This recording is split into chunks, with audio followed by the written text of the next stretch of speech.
आजकल सर्दी खांसी चेस्ट इन्फेक्शन जैसे बहुत तेज़ी से चल रहा है और लगभग मरीज 10 से 12 दिन में ठीक नहीं हो पा रहे। ऐसे में आपकी होम्योपैथी पद्धति कितनी कारगर है? देखिए, जहाँ तक होम्योपैथी की बात है तो होम्योपैथी पूरी तरह से कारगर है। ऐसा कुछ इतने दिनों से हमको ऐसा कहीं लगा नहीं कि होम्योपैथी कहीं पे भी फेल हुई है या हमको ऐसा लगा हो कि हम किसी मरीज को होम्योपैथी से रिजल्ट ना दे पाए हों। इन्फेक्शन भले ही कितना पुराना क्यों ना हो या कितना भी इन्फेक्शन क्यों ना खिंच रहा हो, जैसे अभी आजकल जो वायरल फीवर चल रहा है उसमें यूजुअली ऐसा देखने को मिल रहा है कि 2 डेज 3 डेज तक फीवर 103 104 ही चलता है।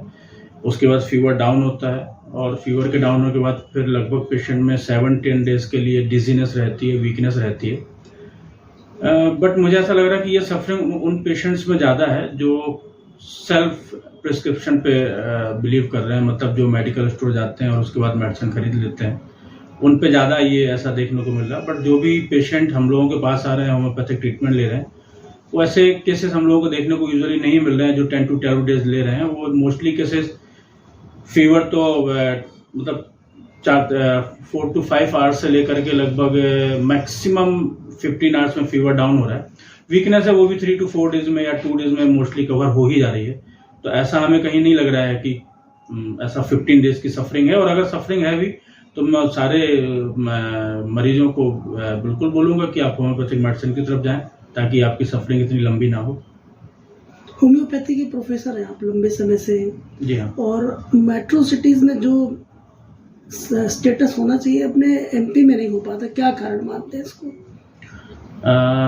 इस पे एक ही चीज़ बोलूँगा कि होम्योपैथी का जो स्टेटस है डे बाई डे बढ़ता जा रहा है। डेफिनेटली हम होम्योपैथिक मेडिकल कॉलेज में पढ़ाते भी हैं, प्रोफेसर हैं। तो जब हम पढ़ते थे तब और आज के स्टेटस में होम्योपैथी में बहुत फ़र्क है। आज जितने भी लोग हैं, मतलब पेशेंट भी होम्योपैथिक मेडिसिन लेना चाहते हैं और बहुत सारे डॉक्टर्स भी निकल रहे हैं जो होम्योपैथिक प्रैक्टिस कर रहे हैं। तो स्टेटस की अगर बात करें तो समय समय के हिसाब से डेफिनेटली होम्योपैथी का बढ़ावा हुआ है। और WHO के अकॉर्डिंग अगर अपन बात करें तो वर्ल्ड की सबसे फास्ट ग्रोइंग सिस्टम अगर कोई वो है तो होम्योपैथी है। WHO के अकॉर्डिंग अगर अपन बात करें तो वर्ल्ड में सेकंड लार्जेस्ट यूज होने वाला अगर कोई सिस्टम है जिसके लिए पेशेंट अपने ट्रीटमेंट के लिए यूज करते हैं तो वो भी होम्योपैथी है। तो हम कहीं से कहीं तक ऐसा नहीं बोलेंगे कि होम्योपैथी स्लो चल रही है। हाँ, इतना जरूर मैं बोलना चाहूँगा कि शहर के हिसाब से कई जगह पे ऐसा देखने को मिल रहा है कि होम्योपैथी का विकास थोड़ा सा स्लो है। अगर आप MP की बात कर रहे हैं तो मध्य प्रदेश में अगर बात करूं तो डेफिनेटली यूपी, वेस्ट बंगाल या अपन बात करें आपका बिहार, इनके मुकाबले MP में थोड़ा सा, इन स्टेट के मुकाबले MP में थोड़ा सा होम्योपैथी पिछड़ी हुई है। उसके पीछे रीज़न कहीं ना कहीं बहुत सारे रीज़न है। अगर मैं संक्षिप्त में बोलना चाहूँ तो सबसे पहला रीज़न मैं सिस्टम, गवर्नमेंट का उतना सपोर्ट हमें नहीं है जितना सपोर्ट अदर स्टेट में गवर्नमेंट सपोर्ट कर रही है होम्योपैथी को। दूसरा रीज़न ये है कि पॉपुलेशन डेंसिटी, बिहार की बात करें हम, वेस्ट बंगाल की बात करें हम, यूपी की बात करें तो वहाँ पे पॉपुलेशन डेंसिटी बहुत ज़्यादा है। तो दैट्स वाई वहाँ पे होम्योपैथी का ग्रो भी उतना ही है। तीसरा मैं एक बहुत इंपॉर्टेंट पॉइंट बोलना चाहूँगा कि ये बात मैं आपके चैनल के माध्यम से सबको बोलना चाहूँगा, अपने जो डॉक्टर्स हैं, होम्योपैथिक डॉक्टर्स हैं, उनको भी बोलना चाहूँगा कि आपको अगर चाहिए कि आप ग्रो करें तो आप पहले समाज का एक हिस्सा बने। आप सबसे पहले ज़रूरत बने समाज की। जब आप समाज की ज़रूरत बनेंगे तो डेफिनेटली समाज आपके पीछे आपको चाहेगा। तो होम्योपैथी की अगर मैं बात करूं तो पहले तो सोसाइटी में उनकी ये समझें कि हाँ, होम्योपैथिक सिस्टम कितना अच्छा वर्क कर रहा है, ये पब्लिक को आपको बताना पड़ेगा, ये आपको पेशेंट्स को बताना पड़ेगा। तो डेफिनेटली फिर पेशेंट होम्योपैथिक मेडिसिन ही यूज़ करेगा, होम्योपैथिक फिजिशियन से ही मिलेगा। तो पहले हमें उनकी ज़रूरत भी बनना पड़ेगा। तो ये कहीं ना कहीं थोड़ी सी कमी हम लोगों की भी है।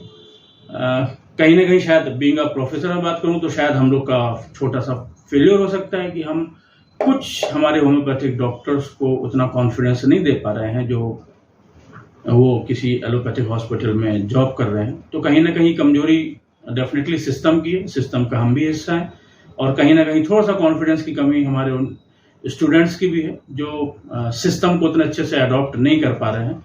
बट कहीं भी ऐसा नहीं बोलूँगा कि होम्योपैथिक सिस्टम फेल्योर है या कहीं पे होम्योपैथी फेल है। आप एक बार भरोसा दिखाएंगे, चाहे वो पेशेंट हो चाहे स्टूडेंट्स हो, डेफिनेटली होम्योपैथी आप पे 100% ही कारगर साबित होगी। अभी हम नंबर ऑफ पेशेंट की बात करें तो क्या लगता है कि कितने % मरीज जो है होम्योपैथी पे भरोसा करते हैं अभी? जैसा मैंने आपको बताया कि WHO ने ऑलरेडी पहले ही बता चुकी है कि वर्ल्ड की सबसे फास्टेस्ट ग्रोइंग सिस्टम है। इसका मतलब दूसरे सिस्टम के मुकाबले होम्योपैथी में आज की डेट में ज़्यादा पेशेंट्स आने लग गए हैं और सेकंड लार्जेस्ट यूज होने वाला सिस्टम है। तो डेफिनेटली हम ऐसा तो नहीं बोलेंगे कि नहीं एलोपैथिक डॉक्टर से हम होम्योपैथिक डॉक्टर्स ज़्यादा पेशेंट देखते हैं, बट ऐसा भी नहीं है कि हम एलोपैथिक डॉक्टर से कम पेशेंट देखते हैं। हमारे पास बहुत पेशेंट हैं और हम डेफिनेटली उनको अच्छा करने की कोशिश में हम लोग दिन रात मेहनत करते हैं और डे बाय डे हम उस पर इम्प्रूव ही हो रहे हैं। तो हम कहीं से कहीं तक अपने आप को ये नहीं मानेंगे कि हम कमज़ोर हैं। एलोपैथी सिस्टम से हमारी कोई लड़ाई नहीं है, हमारी आयुर्वेदिक सिस्टम से कोई लड़ाई नहीं। आयुर्वेदिक, होम्योपैथिक, एलोपैथिक, ये कहीं ना कहीं तीनों के तीनों सिस्टम मरीज को आराम देने के लिए, उनकी एक सर्विस के लिए, उनकी हेल्थ को मेंटेन करने के लिए, उनकी हार्मोनी को मेंटेन करने के लिए बने हुए हैं। तो तीनों ही अपनी अपनी जगह बहुत अच्छा काम कर रहे हैं। सर, समाज में इसका विश्वास जमाने के लिए किस तरह से अब आप लोग काम करेंगे, क्योंकि एज ए डॉक्टर हैं आप लोग, प्रोफेसर भी हैं? देखिए, समाज में होम्योपैथी की धाक जमाने के लिए तो सबसे पहला हम यही बोलेंगे कि सबसे पहले मैंने जैसे पहले ही बोला कि आपको समाज की जरूरत बननी पड़ेगी। समाज की जरूरत बनना मतलब आप पेशेंट्स को ठीक करें। तो डेफिनेटली हम लोग सबसे पहले वही कोशिश कर रहे हैं कि हम पेशेंट्स पे ही ज़्यादा कोशिश कर रहे हैं। जितना ज़्यादा पेशेंट ठीक होगा, पेशेंट का उतना ज़्यादा विश्वास होम्योपैथी की तरफ बनेगा और उतने ज़्यादा होम्योपैथी का दबदबा बनेगा। दूसरा, हम लोग एजुकेशन की तरफ भी कोशिश कर रहे हैं। आए दिन हम लोग कॉन्फ्रेंसेस करते रहते हैं होम्योपैथी की, CME करते रहते हैं होम्योपैथी के, हम लोग होम्योपैथी के कैंप्स लगाते रहते हैं ताकि लोगों को मुफ्त दवाइयाँ तो मिले ही मिलें, साथ में लोगों के मन में होम्योपैथी के प्रति एक विश्वास पैदा हो। तो बिल्कुल हम लोग जो भी अपने स्तर पे कर सकते हैं वो भरसक कोशिश कर रहे हैं। नए युवा भी बहुत सारे हैं जो इसमें आना चाहते हैं, उनके लिए क्या संदेश, क्या मैसेज आप देना चाहेंगे? देखिए, जो भी नए युवा होम्योपैथी की तरफ आना चाहते हैं तो उसके लिए तो आप लोग को मालूम ही है कि नीट का एग्ज़ाम होता है। आपको नीट का एग्ज़ाम क्वालिफाई करना, उसके बाद आपको जो भी काउंसलिंग में कॉलेज मिलेगा उसके लिए आइए। और जितने लोग भी हैं यहाँ पे, मैं जितने लोग भी देख पा रहे हैं और सुन पा रहे हैं, उन सबको यही बोलना चाहूँगा कि इस वजह से मत पीछे हटिए होम्योपैथी में कि नहीं यार होम्योपैथी से तो कुछ होता नहीं है। एक बार आइए, सिस्टम को समझिए, होम्योपैथी से जुड़े हुए लोगों को देखिए, होम्योपैथी से जुड़े हुए डॉक्टर्स को देखिए, उनकी अपनी एक ऑरा देखिए। डेफिनेटली आप कहीं से कहीं तक निराश नहीं होंगे।